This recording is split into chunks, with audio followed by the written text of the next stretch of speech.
I'm always excited to learn about new female MCs because there's just not enough out there. So I'm always excited to hear a new one. I like how she touches on kind of a lot of stereotypes that you and I have discussed before in previous episodes, where it feels like you really have sex sells. Right. And it's unfortunate. It's like to have the spotlight, you get the impression that that's what you have to do in order to do that. Right.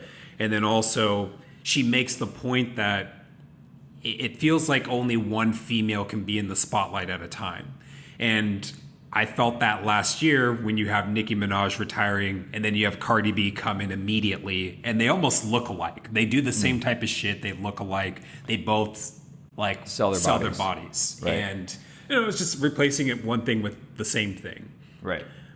Totally. Definitely Sa-Roc is trying to be the antithesis to that. She's doing the opposite, where she's like, I want you to focus on my lyrics and my content and my music. Don't focus on me. This music isn't about my body at all. It's about the meaning and the powerful messages behind it. So I really, after going through this album, I really enjoyed the content in her music. It was very refreshing. It was. I mean, and that's across the board. And she makes a line later on that says, basically, gender aside, like, I can compete with anybody on your playlist. And I 100% agree with that. Right. One of the things I did for this episode was I Googled her. I just wanted to see what she looked like.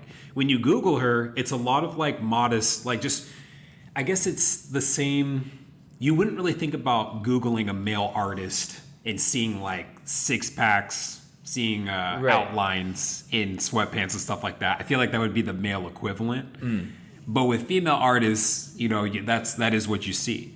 Look up Nicki, look up Cardi, any of those people. When you look her up, it's all like, if you look up a male artist, what you'll see, just modest pictures of them doing average shit. That's what it is. That's a really good point because, yes, rappers do wear designer and they wear chains and they do all this kind of stuff, but it doesn't have to do with their body. Rappers aren't expected to have a certain body type or to be fit. We don't expect them to look like athletes. As opposed to females, especially anywhere in the music industry, not just rap, we expect their bodies to look like a stripper's body. You know what I mean? Or a model's body. We just have that expectation.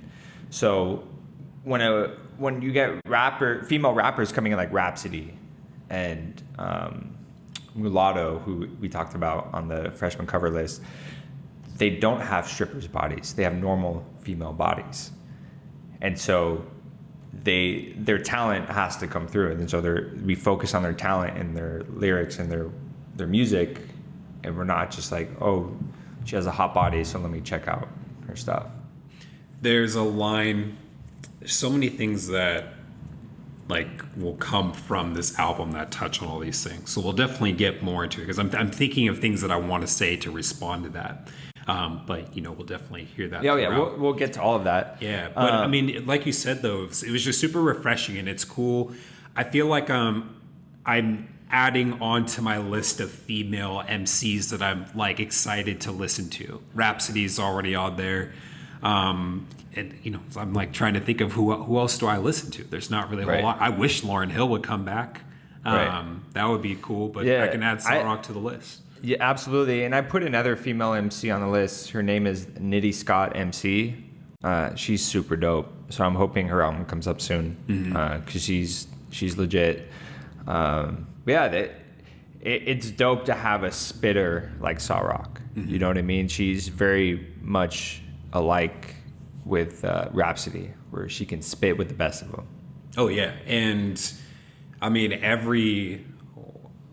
there's gonna be a lot to unpack for this album, and I'm really glad we kind of low-key established a rule of like for certain artists we should probably wait at least 2 weeks before we review it, so then it gives time for the lyrics. Right. For a new album release. For new album releases. Yeah. And so for Elzhi, like his lyrics weren't all the way up, and for him that was a deep read as we mentioned last episode. But for this one, I'm really glad that the lyrics were up there because there's a bunch of stuff that, man, let me just go in.